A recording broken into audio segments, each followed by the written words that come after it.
আজকে আমরা সুস্পষ্ট ভাষায় বলছি, বাংলাদেশে যদি নতুন কোন সংবিধান আসে, যদি নতুন রাষ্ট্র ব্যবস্থা কায়েম হয়, নতুন করে যেই ক্ষমতায় আসবে তাকে যদি জনগণের আকাঙ্ক্ষা ধারণ করতে হয়, তাহলে ইসলামী আন্দোলন সহ বাংলাদেশের যত ইসলামী শক্তি আছে, ওলামায়ে কেরাম যারা আছে, তাদের সাথে পরামর্শ করেই রাষ্ট্র কিভাবে চলবে সেই প্রেসক্রিপশন ঠিক করতে হবে। আজ আমাদের মানার সময় এসেছে। স্বাধীনতার 53 বছর পর যখন 5ই আগস্টে আবার আমরা রক্ত দিয়ে দেশকে দ্বিতীয়বারের মতো স্বাধীন করেছি, আমরা আজকে বলতে চাই, এই স্বাধীনতাকে যদি ভিন্ন কোনো খাতে প্রবাহিত করবার চেষ্টা হয়, তাহলে বাংলাদেশের জনগণ যেই মাদ্রাসার ছাত্ররা রক্ত দিয়ে এই স্বাধীনতা এনেছে, যেই যাত্রাবাড়ি মাদ্রাসা থেকে শুরু করে হাটহাজারী মাদ্রাসা পর্যন্ত রক্ত দিয়ে এই স্বাধীনতা এনেছে, তাদের রক্তের সাথে যদি গাদ্দারি করা হয়, তাহলে কোন দলকে, কোন তন্ত্র মন্ত্রকে বাংলার মাটিতে রাজনীতি করতে দেওয়া হবে না।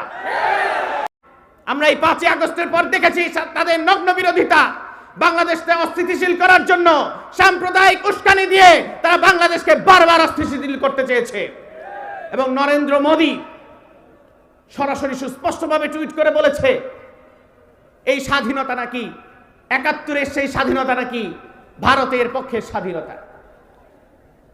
আজকে তাদের নগ্নতা প্রকাশ পেয়ে গিয়েছে। শেখ মুজিবকে এখানে বসিয়ে ভারত যেইভাবে বাংলাদেশকে কুক্ষিগত করতে চেয়েছিল, গত 16 বছর সেই কুক্ষিগতকরণের 16 কলা পূর্ণ করার জন্যই শেখ হাসিনাকে ভারত ক্ষমতায় রেখেছিল। আজকে 5ই আগস্ট পরবর্তী বাংলাদেশে আদর্শিক রাজনৈতিক দলগুলো যেই কল্যাণ রাষ্ট্রের কথা বলছে,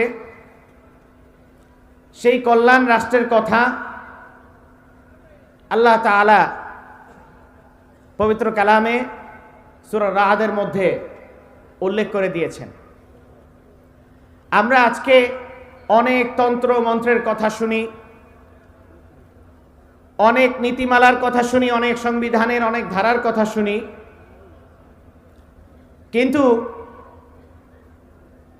মানব ইতিহাসের সূচনা লগ্ন থেকে আজ পর্যন্ত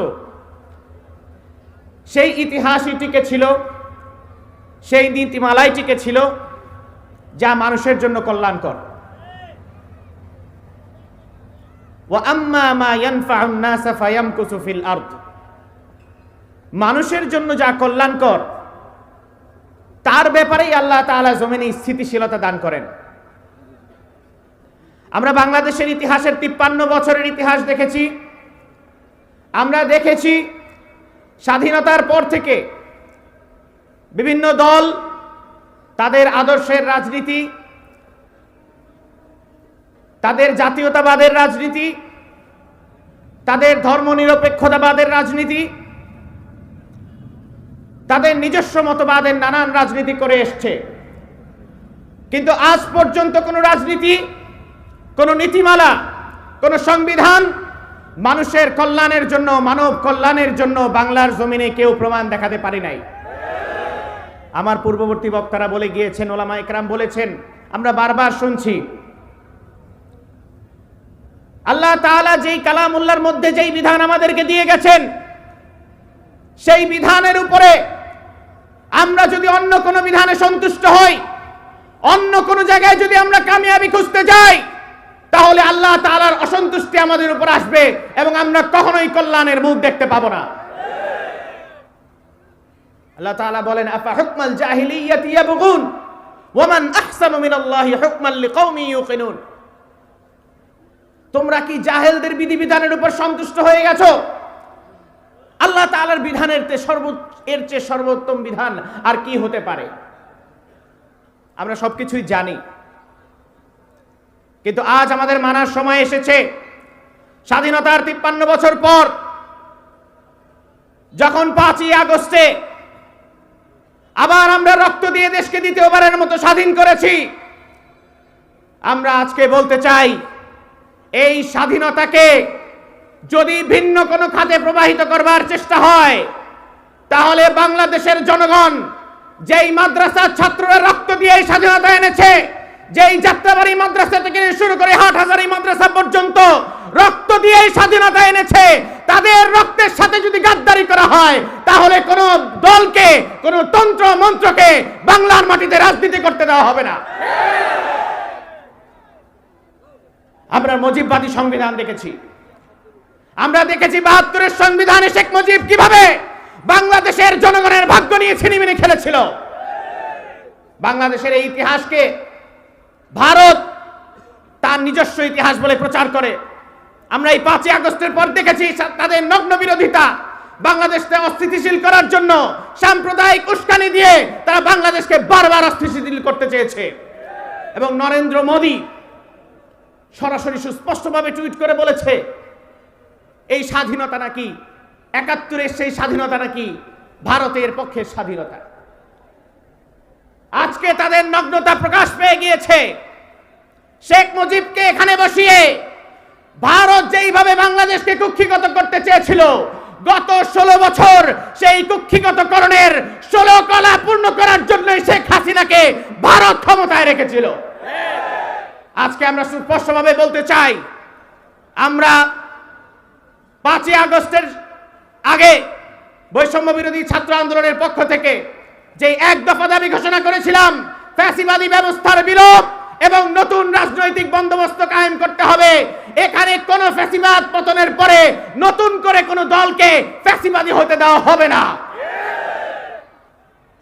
বাংলাদেশে রাজনীতি করতে চাইলে ওলামায়ে কেরামের প্রেসক্রিপশন নিয়ে রাজনীতি করতে হবে। বাংলাদেশে দুর্নীতির ঊর্ধ্বে, দুর্নীতি বিরোধী, ফ্যাসিবাদ বিরোধী যদি কোনো শক্তি কথা বলে থাকে, গত ১৬ বছর যদি কোনো শক্তি তাদের সর্বোচ্চ দিয়ে চেষ্টা করে থাকে ফ্যাসিবাদের বিরুদ্ধে যদি রুখে দাঁড়িয়ে থাকে, তাহলে সেটা ওলামায়ে কেরাম করেছেন, ইসলামী আন্দোলন বাংলাদেশ করেছে। আমরা দেখেছি ৫ই আগস্টের আগে যখন রাজনৈতিক দলগুলো দ্বিধাদ্বন্দ্বে বিভক্ত ছিল, দেশের সর্ববৃহৎ রাজনৈতিক দল এই আন্দোলনের পক্ষে দাঁড়াইতে পারে নাই, তখন পীর সাহেব চরমরাই রাজপথে নেমে গিয়েছিলেন এবং নিজের জীবনকে বাঁচিয়ে রেখে সকল নেতাকর্মীদেরকে সাথে নিয়ে তিনি রাজপথে নেমেছিলেন। আজকে আমরা সুস্পষ্ট ভাষায় বলছি, বাংলাদেশে যদি নতুন কোনো সংবিধান আসে, যদি নতুন রাষ্ট্র ব্যবস্থা কায়েম হয়, নতুন করে যেই ক্ষমতায় আসবে তাকে যদি জনগণের আকাঙ্ক্ষা ধারণ করতে হয়, তাহলে ইসলামী আন্দোলন সহ বাংলাদেশের যত ইসলামী শক্তি আছে, ওলামায়ে কেরাম যারা আছে, তাদের সাথে পরামর্শ করেই রাষ্ট্র কিভাবে চলবে সেই প্রেসক্রিপশন ঠিক করতে হবে। সর্বশেষ আমরা ফ্যাসিবাদী বিলোপের কথা বলছি, ফ্যাসিবাদী ব্যবস্থার বিলোপের কথা বলছি।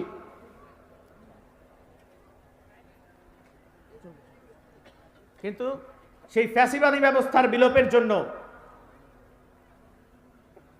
আমাদের কার্যকরী কোনো পদক্ষেপ এখনো চোখে পড়ে নাই। আমরা দেখতে পাচ্ছি ৫ই আগস্টের পর ২০০০-এরও অধিক শহীদের রক্তের বিনিময়ে যে স্বাধীনতা আমরা অর্জন করেছি, সেই স্বাধীনতা অর্জনের পর এখনো রাষ্ট্রের বিভিন্ন সেক্টরে ফ্যাসিবাদের দোসররা বহাল তবিয়তে পায়ের ওপর পা তুলে খুব খোশামদে জীবন যাপন করছে। ওলামায়ে কেরামের সুস্পষ্ট বার্তা বারবার বলছি আমরা, ফ্যাসিবাদী ব্যবস্থাকে যদি বিলোপ করতে হয়, দুর্নীতিকে যদি বিলোপ করতে হয়, সুশাসনকে যদি ফিরে আনতে হয়, তাহলে রাসূলুল্লাহ সেই মদিনা রাষ্ট্রের মডেলেই বাংলাদেশে মডেল রাষ্ট্রের মডেল কায়েম করতে হবে। অন্য কোনো তন্ত্রে মন্ত্রে বাংলাদেশে এই সুশাসন ফিরিয়ে আনা কোনোদিনও সম্ভব নয়। বাংলাদেশে আমরা আজকে নতুন একটি সম্ভাবনার দ্বার উন্মোচিত হতে দেখেছি। আজকে আমরা নতুন রাজনীতির কথা বলছি, কিন্তু সেই রাজনীতিতে অবশ্যই আমাদের বাংলাদেশের জনগণের এবং ৯২% মুসলমানের আকাঙ্ক্ষাকে ধারণ করে নিয়েই আমাদের রাজনীতি করতে হবে। এবং আমি সর্বশেষ ওলামায়ে কেরামের সাথে পরামর্শ করেই এবং ওলামায়ে কেরামের তত্ত্বাবধানে যারা আমরা রাজপথে ছিলাম, যারা বিগত 16 বছর ফ্যাসিস্টের বিরুদ্ধে আন্দোলন করেছি, তাদের সকলকে আমি উদাত্ত আহ্বান জানাচ্ছি, নতুন বাংলাদেশ কায়েমের মধ্যে আমাদের যদি আরো একবার রাজপথে নামতে হয়, পীর সাহেব চরমনায়ের নেতৃত্বে এবং বাংলাদেশের সকল উলামায়ে কেরামের নেতৃত্বে সকল ইসলামী দলগুলো একত্রিত হয়ে কারা কারা রাজপথে নেমে বাংলাদেশকে আবার ইসলামী সংবিধানে সমুন্নত করতে প্রস্তুত আছি। ইনকিলাব জিন্দাবাদ।